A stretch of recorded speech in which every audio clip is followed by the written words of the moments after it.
Téléspectateurs Batutu Baolanda na gardien du Temple TV, c'est fils Mukoko, l'élève du Sphinx. Nazo biye bisana Batutu Baolanda Congolais, Congolaises, bandinga nyoso ya Congo, Baluba, Baswahili, Bangala na Bakongo.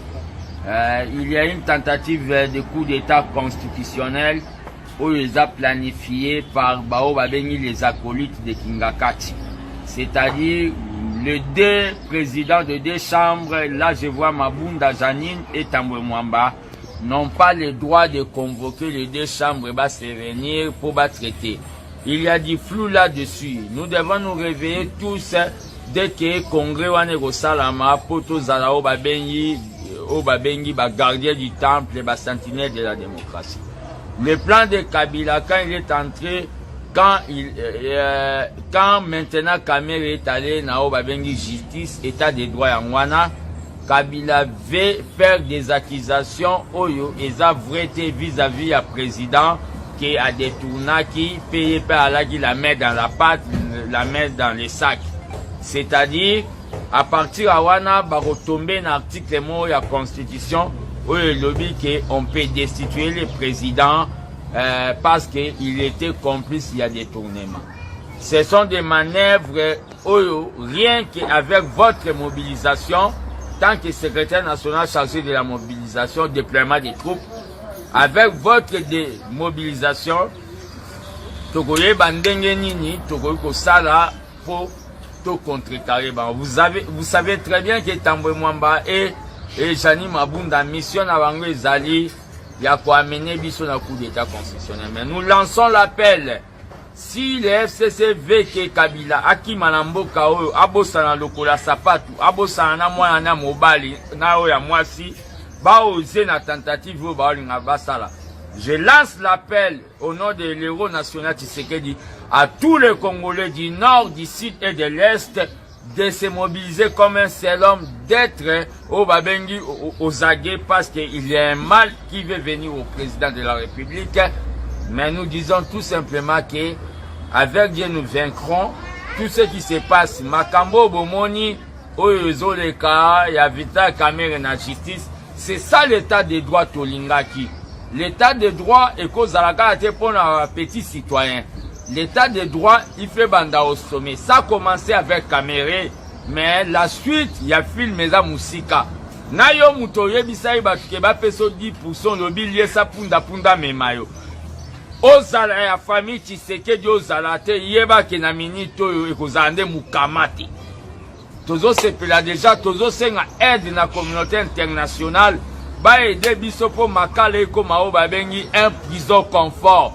C'est-à-dire bache la biso ba split, toza na besoin ya don ya ba split, toza na besoin ya internet full au babengi internet wifi, toza pe na besoin ya ko sokola mwa ba wese ya makalo eza salite.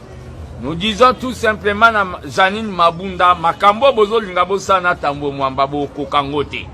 Combattant nyonso zala ozage parce que le pouvoir de Kabila planifie des histoires oyo lingake et faire échouer biso au moment où tozui choc ya coronavirus. Et je dis tout simplement, monsieur Kabila, tu n'es pas indien. Nous t'avons laissé un peu le temps de te souffler dans le Congo et nous n'avons pas voulu faire ce qu'on appelle la justice. On attendait que la justice. Yope Kabila yeba ke bakolanda yo pona mort en Russie, bakolanda yo bakokango pona mort à Chebea, bakokango pona ba mort à bakombata batumba na permanence.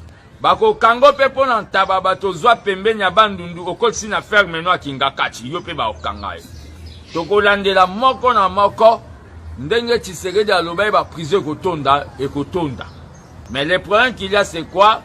Par rapport na oyo salama na sengi na bandeko na biso ya IDPS biso to za justice te na bandeko ya INC qu'il n'y ait pas d'agitation. Sobo moni mwana mboka Kamere akeko se présenter na justice. C'est que Batu Misusu peut se présenter dans la justice. Albert Yuma 200 millions, yo pour quitter la justice. Batu Ebelo Baïba Bambongo à l'État, yo pour Nayo Bougumestre Liambongo ya Kini Bopeto, Chantini Ngobi la gouverneur, yo pour quitter la justice.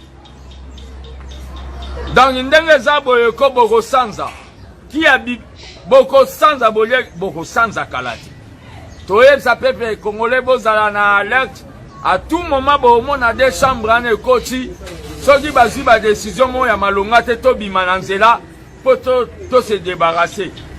Janine Mabunda et Tambwe Mwamba na constaté que bolinga na no Kabila te. Bokomo linga sikonde peuple à kota kinga kati. Peuple congolais de partout, vous s'entraîner, vous allez un homme, parce que Kabila, avec ses acolytes, la message n'a pas si bien un flash matinal par rapport à Otoyoki que Balingi basala coup d'état constitutionnel. Tambwe Mwamba yo, bossalinde otumba avion. Otumba avion na batu, toyebi. Janine Mabunda, Singi ya Kingakati. Le Kolabino Bolinga Bomeka na président. Bosala coup d'état constitutionnel, mais ce jour-là, Nzambe a kumisa un peu couronné. Na poto boki mate, corona. Batutu baza na confinement. Na corona obino tu boza confiné bouclé awa muta okima ate. Soki bosali gaf na makambo bolinga bobenga congrès à deux chambres. Coroné ya okima poto, muta okima te, toko s'occuper na bino avec beaucoup d'énergie. Et ça message on a pesa. Combattant toi reçoit message à partager yango. Laissez nos divisions de côté.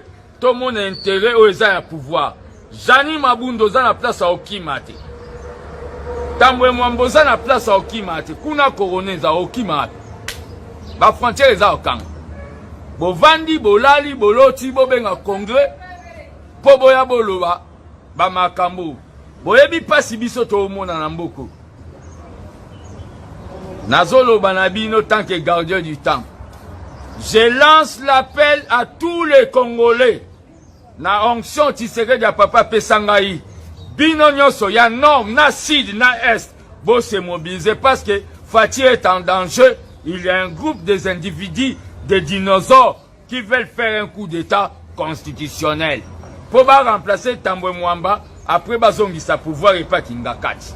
Kabila, plaisir nangaye alaka. To mesana komona ba président ba kufa na mboko. Mobutu akufa, Kasavu ba kufa, Muza kufa. Yo to tikela ki o mwatan.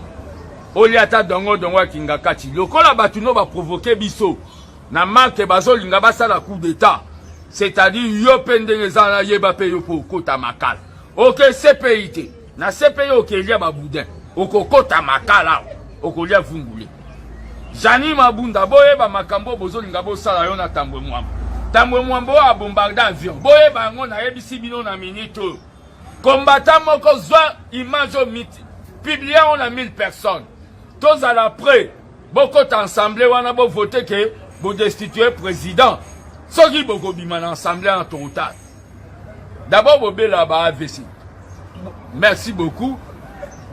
Et ça à suivre nazo maintenant nous na permanence pour te contrôler makambu oyo.